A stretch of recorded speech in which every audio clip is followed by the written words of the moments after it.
Welcome back everyone. जोर का जोर में मीरा ज़ीशान और उमर ज़ाहिर की तरफ से आपको एक बार फिर बहुत बहुत खुश आमदीद। और जैसा कि हम लोग दोपहर में बात कर रहे थे about so many topics, actually अगर हम देखें तो बहुत सारी चीज़ें आज अभी तक क्रिकेट के अंदर हैं, क्योंकि कहते हैं कि जब कोई बड़ा टूर्नामेंट नहीं होता तो ज़रा थोड़ी सी खामोशी छा जाती है क्रिकेट की दुनिया में। लेकिन फिर भी आई एम ग्लैड कि बहुत सारी चीज़ें अभी भी काबिल ज़िक्र हैं। स्पेशली अगर आप पाकिस्तान क्रिकेट बोर्ड की बात करते हैं, वहाँ पर बहुत सारे डिसीजंस लिए जा रहे हैं। अगर आप BCCI की बात करते हैं, वहाँ पर बहुत सारे डिसीजंस लिए जा रहे हैं। अगर आप बाकी ममालिक में देखते हैं तो वहाँ पर और भी खेलों को बहुत ज़्यादा अहमियत हासिल है, मगर पाकिस्तान, इंडिया या अफगानिस्तान या बांग्लादेश ये अपनी क्रिकेट को ख़ास तौर पर ज़्यादा अहमियत देते हैं, तो बात भी इस हवाले से ज़्यादा होती रहती है। और स्पेशली अगर हम देखते हैं तो सुनील गावस्कर जो एक बहुत बड़ा नाम है, उन्होंने भी रिसेंटली अपनी एक राय पेश की है। उन्होंने एग्जैक्टली कहा है, उमर आपको बताना चाहूँगी कि जो एक जो रिफ्रेशमेंट्स होती हैं क्रिकेट के दौरान, जिसको हम ड्रिंक्स ब्रेक कहते हैं, उसमें सिर्फ पानी ठीक है अगर आपने पीना है, लेकिन ये बार बार आपका जो खाना पीना है इस दौरान, ये स्पेशली बॉलर्स के लिए कहते हैं कोई अच्छी आदत नहीं है। क्या खा लिया बॉलरों ने? हाँ, मतलब पता नहीं, उन्होंने अपने एक्सपीरियंस के हिसाब से कहा है कि ये कोई अच्छी आदत नहीं है, इसको अडॉप्ट नहीं करना चाहिए, इसको ख़त्म होना चाहिए। डू यू थिंक कि इसका खेल पर असर पड़ता है कोई? मतलब अगर आप खेल के दौरान अगर आप कुछ ले रहे हैं, कुछ खा रहे हैं, कुछ पी रहे हैं, जो कि बहुत कॉमन नहीं है, मैंने नहीं देखा ऐसा बहुत ज़्यादा। सुनील गावस्कर एक बहुत बड़ा नाम है क्रिकेट का। उन्होंने जो बात कही होगी, उन्होंने आप कुछ सोच समझ के कही होगी, लेकिन जनरली ये होता है जो एक एथलेटिक होता है उसको पता होता है अपनी डाइट का कि उसने दौरान खेल जो है क्या चीज़ कंज्यूम करनी है, क्या चीज़ कंज्यूम नहीं करनी। हाँ, वो एक स्पेशल पानी होता है, स्पोर्ट्स ड्रिंक जिसे आम जुबान में कहते हैं, वो कंज्यूम करते हैं प्लेयर्स। हाँ, इसके अलावा कोई फ्रूट्स हल्का फुल्का खा लिया, कोई बनाना वगैरह खा लिया, वो खाते हैं प्लेयर्स। लेकिन ये कोई खाना अब क्या खाया प्लेयर्स ने, ये बेहतर है कि डिफाइन कर दिया जाए कि क्या चीज़ है। कोई हैवी तो नहीं खाएगा प्लेयर, ज़हरी बात है, कोई खेलना है। और उस दौरान आप जितने एजिलिटी आप दिखाएंगे तो आप खेल सकेंगे, और जितना आप ज़्यादा खाएंगे तो ओबियसली आपकी एजिलिटी में कमी आएगी और वो सारा होगा। और खेलना है आपने उस दौरान, तो आपने अपनी टीम के लिए डिलीवर करना है। और ज़्यादा से ज़्यादा यही होता है कि ड्रिंक्स ब्रेक आते हैं, आपके जो आपके लॉस जो फ्लूइड्स होते हैं वो आप रीटेक करते हो, रीगेन करते हो by consuming some sports drink. और यही होता है ज़्यादा से ज़्यादा आप थोड़ा सा वो मार्शमेलो स्टफ कुछ खा लिया, कोई बनाना शनाना खा लिया, यही होता है। कोई पता नहीं अब क्या परसीव करके जो है, उनका एक एक्सपीरियंस है, बहुत बड़ा नाम है, अपने एक्सपीरियंस के मुताबिक जो बात कर रहे हैं वो ठीक कर रहे हैं। क्योंकि अगर हम देखें आज हमारे जो प्लेयर्स हैं, अगर पाकिस्तान स्पेसिफिकली पाकिस्तान की बात करती हूँ, तो एक जो एनर्जी लेवल, जो एक एग्रेशन, जो एक बॉडी फिटनेस हमें नज़र आती थी किसी वक्त में, वो आज हमें नहीं नज़र आती है। हम देखते हैं कि बहुत सारे हमारे जो खिलाड़ी हैं वो फिटनेस उनकी वैसी नहीं है, कहीं ना कहीं वो उनका ध्यान दूसरी चीज़ों की तरफ ज़्यादा है। लेकिन स्पेशली उन्होंने जो बात की है, उन्होंने रिफ्रेशमेंट्स पर बात की है, जो ड्रिंक्स ब्रेक होती है उसके दौरान ये पानी पीना और ये सब करना, वो कहते हैं कि ये ज़रूरी नहीं है, ये नहीं होना चाहिए, बुरी आदत है। बार बार मतलब आपको क्या ज़रूरत है, आप अब खेल रहे हैं, एक मोमेंटम अपना कायम रखें। खैर, अब एक कहते हैं ना वो हिंदी में एक परंपरा है तो चल रही है, लोग वगैरह रिफ्रेशमेंट तो चलती आ रही है, रिवायत पुरानी है जैसे आपने कह दिया हिंदी में। तो लेकिन इसका एक पर्पस ये भी होता है कि एट टाइम्स आप ड्रिंक्स के बहाने ना मैसेज कन्वे करते हो कि आप इस अप्रोच को अडॉप्ट करके खेलो सिचुएशन को। तो ये भी एक होता है, आजकल ये ट्रेंड भी चल रहा है। लेकिन खैर वो बेहतर परखते हैं खेल को, तो उन्होंने बेहतर ही कहा होगा जो कहा होगा। बिल्कुल सही है। और उमर, आपको पता है कि जो रिसेंटली अभी T20 होस्ट किया अमेरिका और वेस्ट इंडीज़ ने, तो ICC को तकरीबन $167 मिलियन का नुकसान भी पहुंचा है ये लॉन्च करने से।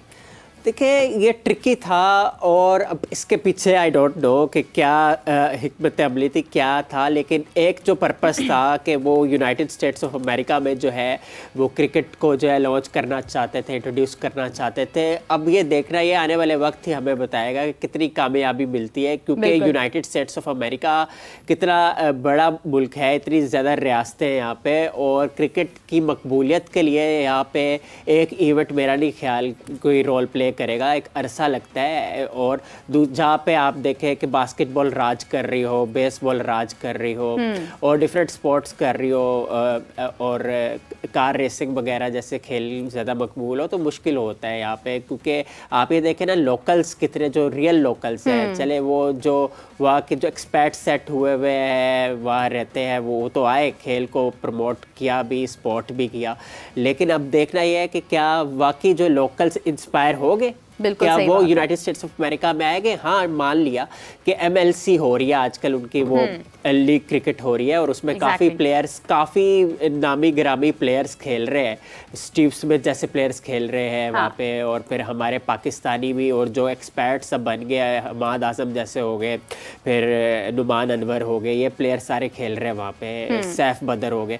लेकिन कहने की बात ये है कि क्या कितना वाकई फ़ायदा हुआ है? लग ही रहा था हमें नुकसान होगा ये, क्योंकि एक ट्रिकी था कि आप देखिए यूनाइटेड स्टेट्स में करा रहे हैं, साथ अब कैरिबियन करा रहे हैं, और कैरिबियन भी तो मुल्क है ना। अब आप देखिए बारबाडोस अलहदा मुल्क है, जमैका एक अलहदा मुल्क है, तो ये सारे मुल्क अलहदा होते हैं, तो बड़ा इस जिसे कहा जाता है कि वेस्ट इंडीज एक it's not a one country, नहीं, there are so many countries under West Indies, island countries है मीरब, और ये मिनिमम 12 कंट्रीज है। और इसी तरह ना एक यूनाइटेड स्टेट्स वर्जिन आइलैंड है, US वर्जिन आइलैंड है, जो कि लगता अमेरिका को है।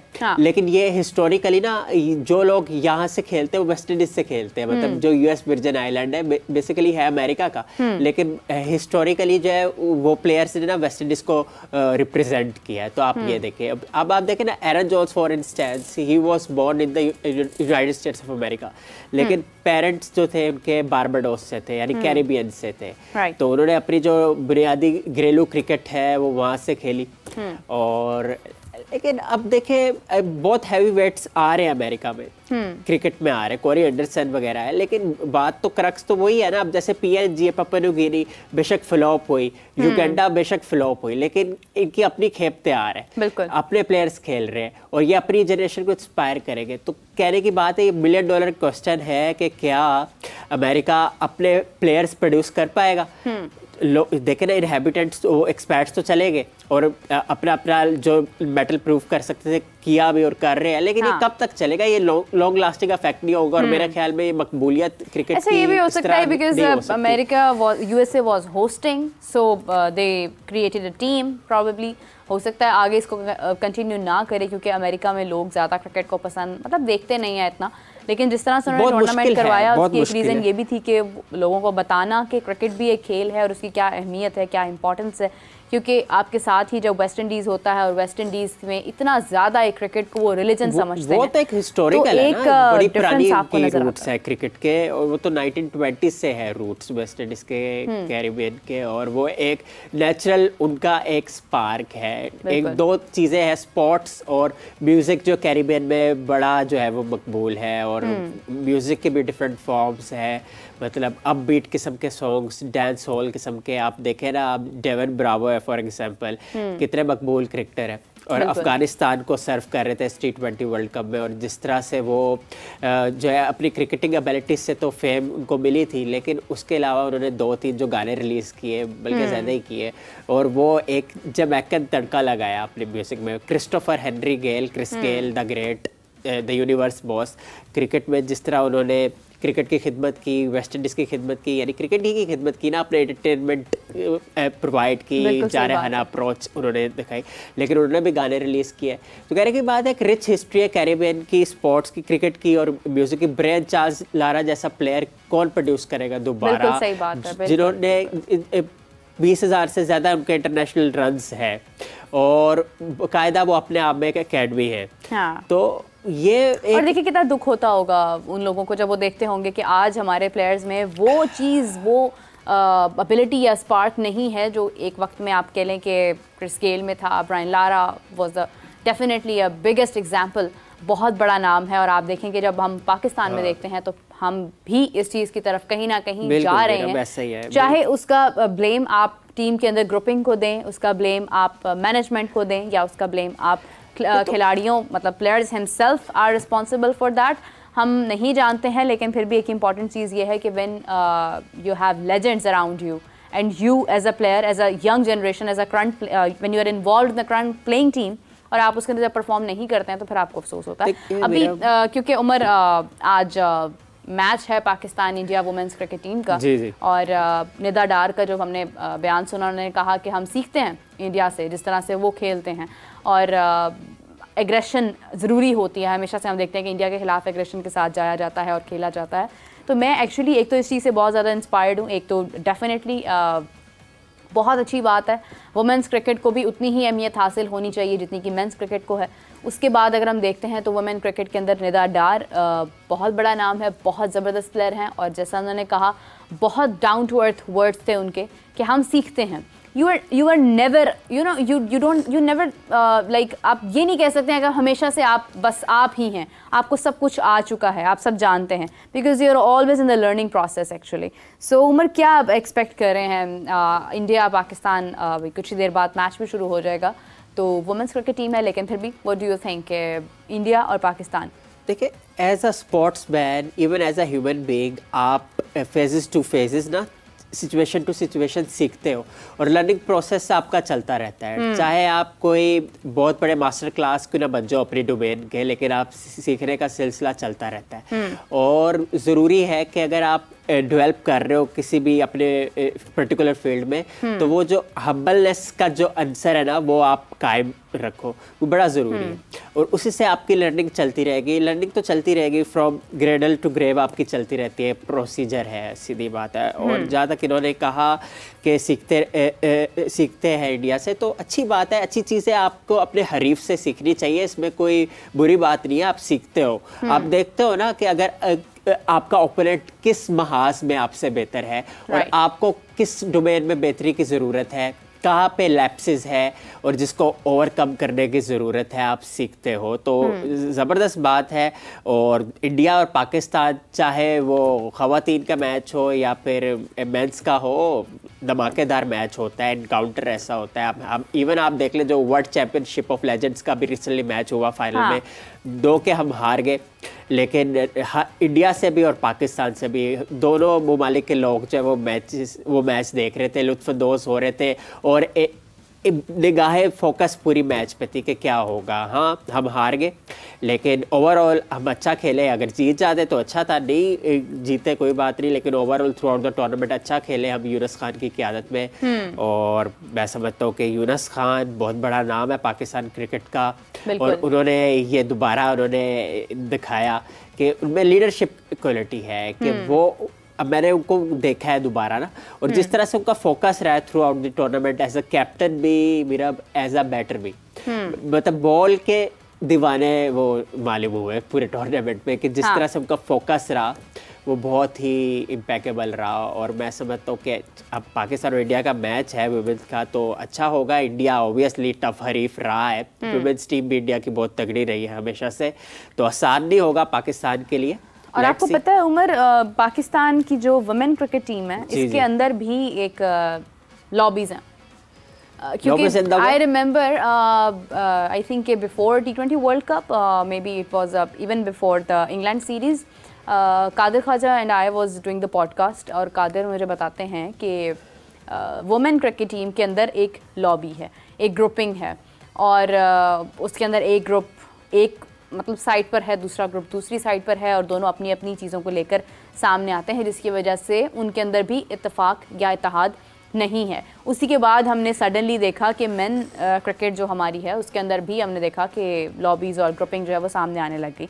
तो मैं ये कहना चाहूँगी कि डेफिनेटली आज जब आपने इंडिया के साथ खेलना है, आप पूरी तैयारी के साथ होंगे, और हर जगह पर इख्तलाफात होते हैं, लेकिन अगर आप उन इख्तलाफात को पॉजिटिवली यूज़ करते हैं, अगर आप ये देखते हैं कि अगर ये वाला पार्ट अच्छा खेल रहा है तो इस वाले को उससे बेहतर खेलना है, तो मुझे लगता है कि वो विन विन सिचुएशन जब हो जाती है तो ज़्यादा बेहतर है, एज़ कम्पेयर टू दैट कि आप एक दूसरे को हराने में लग जाएं। यू शुड नो कि आपके मसाइल, हर चीज़ एक तरफ है, but when it comes to the cricket team, when you are playing as a team, तो आपकी ओपोनेंट दूसरी टीम है, आप आपस में एक दूसरे के खिलाफ नहीं खेल रहे हैं। सो आई विश कि इन तमाम चीज़ों को माइंड में रखते हुए हमारे जो ख़वातीन हैं आज वो क्रिकेट के मैदान में उतरें और एक अच्छा खेल पेश करें। और देखना यह है कि डेफिनेटली इतने सारी शिकस्त के बाद बिल्कुल भी दिल नहीं है कि आज भी हम देखें कि पाकिस्तान वुमेन क्रिकेट टीम भी इंडिया से हार जाए। वी आर होपफुल कि हमारी टीम आज अच्छा खेले, अच्छा खेल पेश करे और एक मिसाल कायम करें कि ठीक है, अगर मेन क्रिकेट के अंदर अभी विन सिचुएशन नहीं है, अभी कोई बड़ी जीत हमारे सामने नहीं आई है, इंडिया के खिलाफ कोई मैच नहीं जीते हैं बहुत अरसे से, तो एटलीस्ट आप उस चीज़ को ख़त्म करें। और जैसा कि निदा डार ने ये भी कहा कि हम सीखते हैं, तो आप ज़रूर सीखें और सीखने के अमल को जारी रखें और अच्छा खेल पेश करें। बिल्कुल जी, होमवर्क भी आपको करना चाहिए, अपना पूरा करना चाहिए। आप चाहे क्रिकेटर है, कोई भी आप स्पोर्ट्समैन है, स्पोर्ट्स वूमेन है, तो आपको होमवर्क पूरा करना चाहिए। और ये होता है कि आप देखें ना, अगर आप इम्तिहान देने आए हैं तो आप ऐसे अगर आप बस सोते हुए फिर उठे और चले गए पेपर में बैठ गया तो ओबियसली फेलियर हो मोर लाइकली होगा। तो बात ये है, प्रैक्टिस करनी पड़ती है हर चीज़ को। और आपने अगर कहा कि लॉबिस है, अगर मुझे इसका आइडिया नहीं, अगर लॉबिस है इसमें तो ये बड़ी सॉरी बात है, सॉरी सिचुएशन है, ऐसा नहीं होना चाहिए। और जहाँ तक बात आती है पाकिस्तान की या किसी भी मुल्क की आती है तो आप मुल्क का पहले सोचते हो। तो ओबियसली होपफुली हम ये होप करते हैं कि ये उतरेंगे एज अ मैदान, तो as a team, as a unit. हमने यही देखा ना, पाकिस्तान के जो वर्ल्ड कप का जो डिबैकल हुआ, मेरा कोलैप्स पाकिस्तान का हुआ, व्हाट वी फील, और रिपोर्ट्स भी इमर्ज हुई कि यूनिटी में हम लैक कर रहे थे, क्योंकि यही वो प्लेयर है जिन्होंने माजी में परफॉर्म किया है और इंडिविजुअल ब्रिलियंस भी दिखाई है और एज अ यूनिट भी ये जेलिन हुए। यहाँ पे मसला ये था कि आपका जो है ना, मतलब वो स्क्रिप्ट जो है ना, ऐसा था कि अधूरा था। आपको लग ही नहीं रहा था कि what you have to do. आप बस आए हुए खेलने, तो ऐसा लग रहा था कि कंपेलिंग एटीट्यूड के साथ आप खेल रहे हो। आप मतलब वो बाय हार्ट आप नहीं खेल रहे, which is quite sorry to say. तो ये चीज़ें जो है ना बहुत आपको हॉरिफाई कर देती है, एज अ फैन भी, एज अ एनालिस्ट भी, और एज अ मतलब व्यूअर भी। क्योंकि आप पाकिस्तान क्रिकेट की बात करते हैं, जैसे आपने भी बात की ना कि ये कितनी सॉरी सिचुएशन है वेस्ट इंडीज के लिए, कि देखिए ये हीरोज इनके हैं और अब क्या हाल है। तो यही होता है कि देखिए ना, पाकिस्तान की भी रिच हिस्ट्री है, स्टार्टिंग फ्रॉम द ग्रेट फजल महमूद, इमरान खान, जुवैद मियांदाद, इंजमामुल हक, वसीम अकरम, वकार यूनुस एंड सो ऑन। ठीक है ना, इतने सारे हमारे पास स्टार्स हैं, ज़हीर अब्बास साहब है, ये सारे हैं। तो ये इंस्पायर किया ना यंगस्टर्स को, सारे को, एक जनरेशन टू जनरेशन पर चलता रहा। पता था कि हमारे पास ये सईद अनवर साहब, ये सारे आमिर सुहेल साहब, तो ये इन्होंने इंस्पायर किया और हमारे पास भी बड़े अच्छे प्लेयर्स तैयार हुए। लेकिन जब आपकी जो है सिचुएशन यहाँ हो जाती है जहाँ पे आपको पता ही नहीं है आपने क्या करना है, आपके हौसले बिल्कुल डाउन हुए हैं, मोरल डैम्पन हुए हुए, बिल्कुल सही बात है, फिर बहुत ही एम्बैरेसिंग सिचुएशन हो जाती है। इसी तरह वेस्ट इंडीज क्रिकेट के बारे में भी बहुत दुख होता है, क्योंकि इनके बारे में कहा जाता था, इनको स्टॉर्म्स कहा जाता था। ठीक है, ऐसे ही है। तो इनके पास काली आंधी के नाम से मशहूर थे। और आप देखेंगे मेरी फेवरेट टीम, अगर कोई पूछे कि पाकिस्तान क्रिकेट टीम, डेफिनेटली हम पाकिस्तानी थे। और जब हमें क्रिकेट की इतनी, उस वक्त में तो हमारे बचपन में तो क्रिकेट थी भी बहुत ज़बरदस्त पाकिस्तान की, इसमें कोई शक नहीं है। लेकिन आज जो हमारे बच्चे हैं वो तो यही कहेंगे कि हमें पाकिस्तान क्रिकेट टीम से प्यार है, ख्वाह वो हारें ख्वाह वो जीतें। उनको फ़र्क नहीं पड़ता इस बात से कि वो आयरलैंड से जीत रहे हैं या वो न्यूजीलैंड से जीत रहे हैं, न्यूजीलैंड की तीसरे दर्जे की टीम से जीत रहे हैं। वो यही समझेंगे कि बस जीत रही है टीम हमारी। लेकिन उस वक्त में भी आई रिमेंबर कि मुझे वेस्ट इंडीज़ की टीम बहुत अच्छी लगती थी। I used to watch them, क्योंकि वो जिस अंदाज में जो एग्रेशन के साथ खेलना, Martin Samuels, I told you that before as well, कि जिस अंदाज में जो एग्रेशन उनके अंदर हमें नजर आती थी, जिस तरह से वो खेलते थे, वो बहुत अमेजिंग था। और वो एक डिफरेंस आपको पता चलता था। उस वक्त श्रीलंका भी बहुत अच्छी टीम थी, आई रिमेंबर। साउथ अफ्रीका तो ऑब्वियसली थी। आपने मार्टिन सैमुअल्स की बात की तो ये तो बहुत ही बात की बात है ना, क्रिस गेल भी बहुत की बात है। लेकिन स्टार्टिंग फ्रॉम, मतलब आप ये देख ले कि क्या नाम है उनका, कटली एब्रोस हो गए, ठीक है ना। फिर आप चेक करें इनकी कॉटनी वॉल्श के साथ जोरी बहुत इम्पैकेबल थी बॉलिंग में, ठीक है। फिर मेलकम मार्श थे, फिर और बहुत से inspiring player, sir woven Richards को आप कैसे बोल सकते हैं, उस दौर में जदीद स्टाइल की क्रिकेट खेलते थे और स्ट्राइक रेट उनका बहुत ही ज़बरदस्त था। और आप ये देखें, मेरा सबसे जो मुनफरिद बात ही कहेंगे हम आज के दौर को अगर आप रिलेट करें, कि उस दौर के बैटर्स जो है, हमारे भी बैटर्स उस दौर के मतलब विदाउट हेलमेट खेलते थे। अब पाकिस्तान के बैटर्स की बात करें तो हेलमेट तो बाद में आया ना, ये वेस्ट इंडीज के बॉलर्स को खेलना, एक से बढ़ के एक फास्ट बॉलर था, स्पीडस्टर था। अब उस वक्त तो स्पीडोमीटर नहीं था, अगर स्पीडोमीटर होता तो 150 से ओबियसली बहुत, ये तो नॉर्मल स्पीड होती है जिस तरह से वो बॉलिंग करते थे वेस्ट इंडीज के बॉलर्स उस दौर में। फिर इयन बिशप जो कि अब रिनाउंड कमेंटेटर बन गए, वो बड़े ज़बरदस्त बॉलर थे। तो माइकल हॉल्डिंग इवन, वो बड़े नाम थे। तो उनको विदाउट हेलमेट खेलना, वो बाउंसर्स वगैरह करा रहे हैं, विदाउट हेलमेट खेलना बहुत ही ब्रूटल था। लेकिन the way they handle things, और आप ये देखें आजकल तो आप देखें हर फैसिलिटी है, हर तरह की फैसिलिटी है। तो क्रिकेट आसान हो गई है, और कुछ लोग कहेंगे मुश्किल भी हो गई। और मुश्किल इन टर्म्स ऑफ के देखें ना, बिजी बहुत हो गया है। आप देखें, आपको लेग क्रिकेट बहुत मिलेगी बैनुल अक़वामी क्रिकेट के अलावा भी, तो इसी तरह बहुत हेक्टिक हो गई है। लेकिन ये है कि प्लेयर्स के पास अब ऑप्शंस आ गई है। हाँ। आप देखें ना, फ्रेंचाइज क्रिकेट इतनी ज़्यादा आ चुकी है कि प्लेयर्स को पता है कि चलो एक आधी फ्रेंचाइज लीग भी मुझे मिल गई थ्रू आउट द ईयर, तो जो है वो जिंदगी बच जाएगी। तो ये सारा फ्रेंचाइज से मुझे याद आया उमर के गुजरात टाइटंस भी is about to you know sale पर है और वो कोई खरीद सकता है। तो देखना ये है कि गुजरात टाइटंस कौन लेता है और उसके बाद क्या उसमें फैसले होते हैं। जिस तरह से अगर हमने अभी दोपहर में जब हमारे साथ हाफिज साहब और काली साहब मौजूद थे, हमने बात की कैप्टनसी के ऊपर कि Surya Kumar Yadav as a captain and as compared to Hardik Pandya. Hardik Pandya I guess के उसकी एक वजह ये भी हो सकती है क्योंकि वो बहुत अच्छा खेलते हैं और एक कंट्रोवर्सी जो हमने आईपीएल में भी देखी, उसके बाद आई गेस के अच्छा डिसीजन था कि हार्दिक पांड्या को उस एक स्ट्रेस में नहीं डाला गया जो कि कह लें आपके आईपीएल में वो थे। एक उनका अपना पर्सनल मैटर और उसके बाद क्रिकेट का इशू जो तमाम लोगों की तरफ से एक अलग ही तनकीद थी वो। तो फिर उसके बाद I guess it was a right decision to make Surya Kumar Yadav as a captain. लेकिन अभी भी स्टिल देखना है कि क्या सूर्य कुमार यादव कैप्टन रहते हैं या नहीं, किस तरह से वो मैनेज करते हैं। वो लेगेसी जो रोहित शर्मा ने कायम की, उससे पहले जितने भी प्लेयर्स आए उन्होंने जो कायम की, उसके बाद आज जब सूर्य कुमार यादव उस चीज़ को लेकर आगे बढ़ेंगे तो वो किस तरह से इसको मैनेज करते हैं। एक तरफ कोच भी नए हैं गौतम गंभीर, और उसके बाद तमाम लोग एग्रेसिव, यानी गौतम गंभीर का एक अपना अंदाज़, सूर्य कुमार यादव का एक अपना अंदाज़, बाकी टीम प्लेयर्स में वहाँ पर भी टीम में भी नए लोग मौजूद हैं। तो देखना यह है कि किस तरह से तमाम चीज़ें मैनेज होती हैं। लेकिन अगर हम स्पेशली देखते हैं तो बहुत सारी चेंजिंग्स हमें रिसेंटली देखने को मिली हैं इंडियन क्रिकेट में भी, क्योंकि फैसले हो रहे हैं बहुत सारे।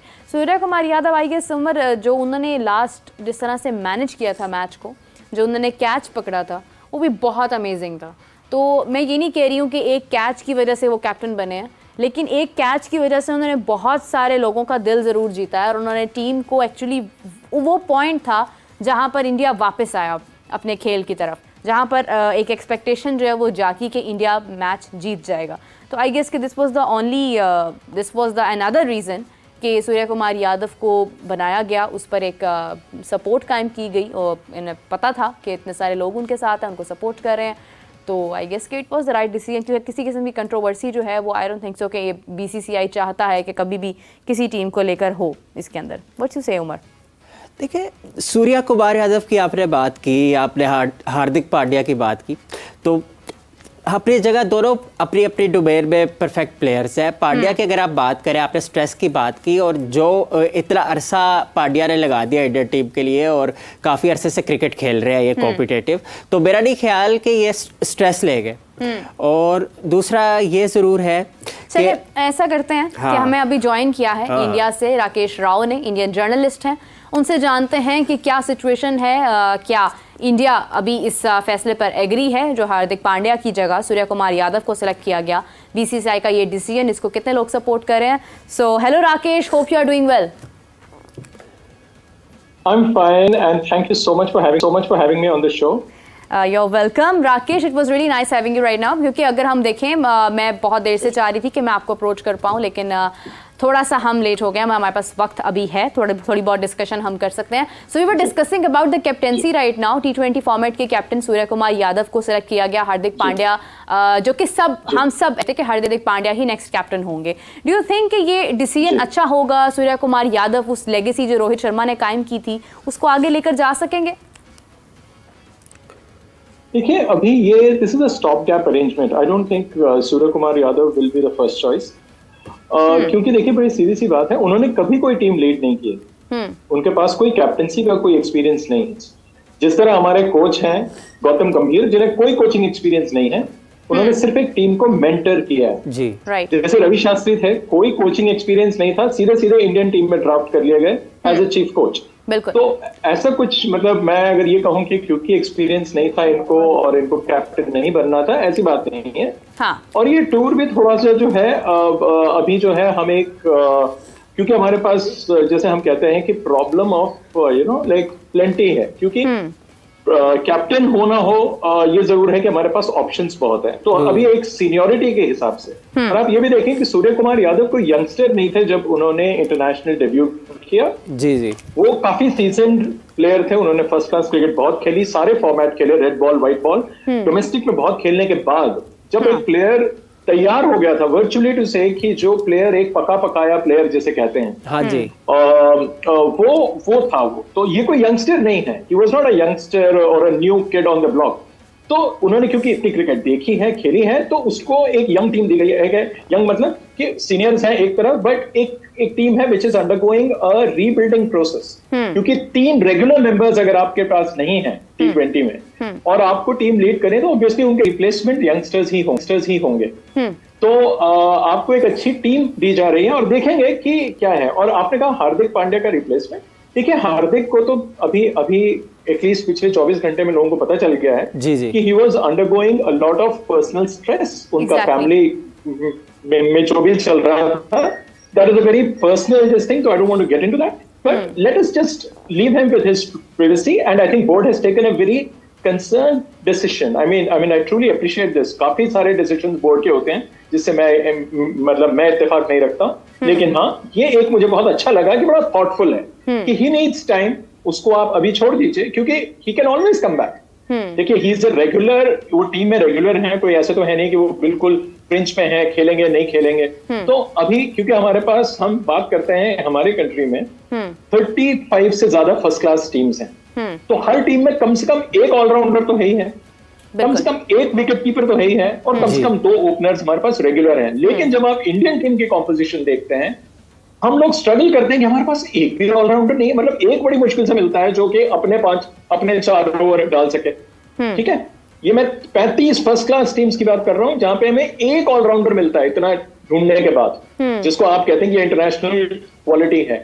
अब उसको भी आप कहें कि साहब अभी आप अभी आप कप्तानी ले लें, कप्तानी वो ले लेगा, आज नहीं तो कल ले लेगा, लेकिन इस वक्त, आज की तारीख में वो उसको आराम recover from his personal trauma, because it is going a lot, like you have a young son and then a lot of things जो आपके माइंड में प्ले करती है, तो आप शायद पूरा फोकस ना कर पाए, मैन मैनेजमेंट ना कर पाए। तो ये एक बड़ा थॉटफुल डिसीजन है बोर्ड का, ये कोई लॉन्ग टर्म डिसीजन नहीं है, ऐसा मुझे लगता है। Do you think कि like as you are saying कि अभी सूर्य कुमार यादव, हम ये नहीं कह सकते हैं कि वो एक लॉन्ग टर्म यानी वही इसको लेकर चलेंगे, क्योंकि उसके बाद शुभमन गिल भी वाइस कैप्टन है, उनकी तरफ भी सबकी नजरें हैं। शुभमन गिल भी एक अच्छी ऑप्शन है, लेकिन Hardik Pandya as he is going through so much, so उनको अभी नहीं इस जिम्मेदारी यानी एक रिस्पॉन्सिबिलिटी उनके ऊपर नहीं डाली जा रही है।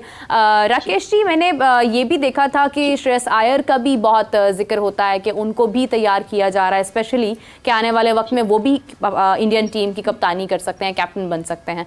सो बहुत सारी ऑप्शंस हैं इंडिया के पास। Why Surya Kumar Yadav on that point right now?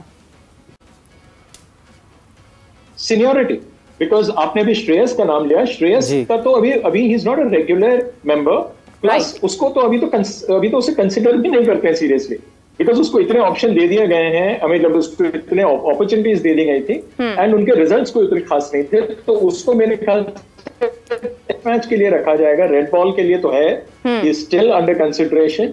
White ball cricket 50-50, मतलब डिपेंड करता है कि अगर उस वक्त पे और लोगों की परफॉर्मेंस है, और श्रेयस, क्योंकि बीच में उनका ये भी था कि उनके अगेंस्ट एक डिसिप्लिनरी एक्शन भी लिया गया था, उनको बोला गया था कि एज मेनी वर्ड्स कि आप जाके डोमेस्टिक खेलें। जिस क्रिकेटर का टेस्ट मैच में डेब्यू में उसका जो है, डेब्यू टेस्ट में 100 है उसका, लेकिन जब लगा कि डिसिप्लिन में नहीं है ये क्रिकेटर, उसको वापस भेज दिया गया। ईशान कृष्ण को वापस भेज दिया गया कि साहब आप डोमेस्टिक खेल के आप आएंगे वापस। तो ये कुछ चीजें हैं जो चाहे प्लेयर कंसिडरेशन में हो कैप्टेंसी के लिए, लेकिन अगर वो डिसिप्लिन नहीं है तो कोई कॉम्प्रोमाइज नहीं होगा डिसिप्लिन के ऊपर। तो ये कुछ डिसीजंस हैं जो अगेन एज ए डिसिप्लिन पे कॉम्प्रोमाइज नहीं है। तो श्रेयस अय्यर अभी रडार में नहीं है कैप्टेंसी के, क्योंकि वो टीम में ही बेचारे घुसने की बड़ी मुश्किल से कोशिश कर रहे हैं। जी बिल्कुल, डिसिप्लिन में तो कोई कॉम्प्रोमाइज़ होना भी नहीं चाहिए। दूसरा ये है कि Indian cricketing great Kapil Dev ने ये कहा है कि विराट कोहली और रोहित शर्मा जो है सर वो इरिप्लेसेबल है। और आपको क्या लगता है कि T20 क्रिकेट में जो है उनके बगैर इंडिया अब खेलेगा तो कहीं से इंडिया थोड़ी कमज़ोर नहीं हो सकती? क्योंकि एक इम्पैक्ट उन दोनों का इतना ज़्यादा है। और आप देखें कि जिम्बाब्वे के खिलाफ पहला मैच इंडिया हारी, लेकिन जिस तरह से स्ट्रांगली कमबैक किया उन्होंने वो भी मिसाली है, एक्सेप्शनल है। अभिषेक शर्मा की शक्ल में आपको एक नया सितारा मिल गया, लेकिन क्या विराट कोहली और रोहित शर्मा को मिस नहीं किया जाएगा T20 फॉर्मेट में?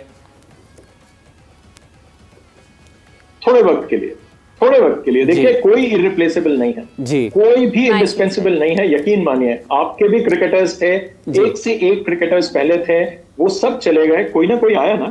आपके भी अभी जब हम बात करते हैं पाकिस्तानी क्रिकेट के, क्योंकि मैं उस जनरेशन से हूं जिन्होंने की right from the days when Pakistan was a dominant force in world cricket, तब से मैं देख रहा हूं आपके पास रिप्लेसमेंट आए, हमारे पास भी। देखिए गावस्कर जब वो छोड़ रहे थे लेट 80s में, हम सोच रहे थे पता नहीं कोई आ पाएगा कि नहीं आया। 87 में वो रिटायर हुए, 89 में सचिन तेंदुलकर आए 17 साल की उम्र में।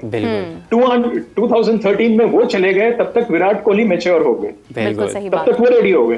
तो रिप्लेसमेंट्स आएंगे, क्योंकि जहां क्रिकेट होगी। और कभी लोग कहते थे साहब ये रिकॉर्ड कोई तोड़ नहीं सकता, ऐसा कोई रिकॉर्ड नहीं है जो नहीं टूटा, सारे रिकॉर्ड टूटेंगे, वक्त लगेगा। अगर मैं ये कहूं कि अभी मैं कहूं कि साहब ब्रायन लारा का जो रिकॉर्ड है 401 का वो टूट जाए, अभी कब टूटेगा मुझे नहीं पता, वो टूट सकता है, ऐसा तो कुछ नहीं है, क्योंकि किसी का रिकॉर्ड उन्होंने तोड़ा था, कोई उनका रिकॉर्ड तोड़ देगा। आपने बात की अभी, I'll come back to this कि रोहित एंड विराट इंडिस्पेंसिबल, अभी आपको लग रहा है सचिन तेंदुलकर के बिना क्या हमने सीरीज नहीं जीती? 2013 के बाद हमने कितने सीरीज जीते हैं? We have been winning those series hands down. Home series हम डोमिनेट करते हैं, सचिन और नो सचिन तेंदुलकर। तो विराट कोहली और नो विराट कोहली, हम अच्छा खेलेंगे, क्योंकि एक स्ट्रक्चर्ड क्रिकेट है, और कोई बात नहीं। और मैं इस चीज पे मैं आपको एक चीज याद दिला रहा हूं, मतलब कि ये मुझे बस याद आ गया मुझे कि 97 में पाकिस्तान की टीम इंडिया आई थी इंडिपेंडेंस कप खेलने के लिए, बिल्कुल ठीक है, 50 इयर्स ऑफ इंडियन इंडिपेंडेंस का एक टूर्नामेंट हुआ था। रमीज राजा वाज लीडिंग द टीम, उसमें इंजी और आपके एजाज और ये सारे सब लोग थे उसमें, बहुत अच्छी टीम थी आपके उस टाइम की। उस टाइम मुझे याद है हम ब्रेकफास्ट टेबल पे बैठे थे, रमीज राजा और मैंने जब उनसे ऐसे पूछा था कि आपकी क्रिकेट में और हमारी क्रिकेट में फर्क आपको क्या लगता है, उन्होंने एक बात कही थी, क्योंकि ये 97 की बात बता रहा हूँ, 96 में डेब्यू है राहुल द्रविड़ का और सौरव गांगुली का, ये बैकग्राउंड था उसका। तो उन्होंने कहा राकेश कि अगर हमें ऐसे पके पकाए क्रिकेटर्स मिल जाएं, बने बनाए, हमें हसन रजा जैसे 14 साल का क्रिकेटर नहीं चाहिए। These were his exact words, 14 साल में टेस्ट डेब्यू है उसका, हमें नहीं चाहिए थे, हमें चाहिए जो इंडिया एक खेल के तैयार होके आया है। देखिए what a thought it was at that time. Exactly. ये थॉट मैं बता रहा हूँ, 27 साल पुरानी बात बता रहा हूँ। अनफॉर्चुनेटली आज जब मैं पाकिस्तान क्रिकेट में देख रहा हूँ, वो सोच तब की थी, शायद इंप्लीमेंट आप लोग कर नहीं पाए उस चीज को। बिल्कुल सही कहा आपने Rakesh. We had a very short time और फाइनली हमें प्रोग्राम एंड करना है। Thank you so much for joining us, it was really great having you. हम दोबारा आपके साथ कनेक्ट करेंगे और दोबारा से गुफ्तगू का सिलसिला जारी करेंगे। जैसा कि उमर राकेश जी ने कहा है कि हमारी जो क्रिकेट टीम है, यानी इस वक्त पाकिस्तान क्रिकेट जो हमारा पीसीबी है या हमारे क्रिकेटिंग जितने भी फैसले करने वाले लोग हैं, उनके अंदर कहीं ना कहीं वो जो एक सोच थी, वो जो एक जुर्रत थी, वो चीज़ को फौरी तौर पर करना और फैसला ले लिया तो उस पर कायम रहना, ये जो एक स्ट्रॉन्ग जो विल थी वो कहीं ना कहीं आज कमी का शिकार है, जिसकी वजह से हमारी क्रिकेट टीम भी तनाज़ुली का शिकार है। लेकिन हम होपफुल हैं, ऐसा नहीं है, हम भी बाउंस बैक करेंगे, कम बैक करेंगे बहुत जल्दी। आज India Pakistan women cricket team का भी मैच है। हम बहुत सारे लोग इस वक्त जो है उनकी नज़रें मैच की तरफ ही होंगी कि पाकिस्तान टीम किस तरह से परफॉर्म करती है, क्योंकि एक बहुत बड़ा कह लें कि बहुत देर से एक चीज़ का हम शिकार हैं जो कि शिकस्त है और हमें आज उसका सामना नहीं चाहिए। So we are hoping the great for Pakistan team right now. देखते हैं मैच में क्या सूरत हाल होती है। उमर और मुझे इजाज़त दीजिए। नाज़रीन आपको दोबारा ज्वाइन करते हैं 7 PM और उस वक्त देखेंगे मैच की क्या सिचुएशन होती है। डेफिनेटली टॉस हो चुका होगा, मैच की इनिंग्स जारी होंगी और उस पर डिस्कशन करने का मज़ा आएगा। तब तक के लिए अल्लाह हाफ़िज़।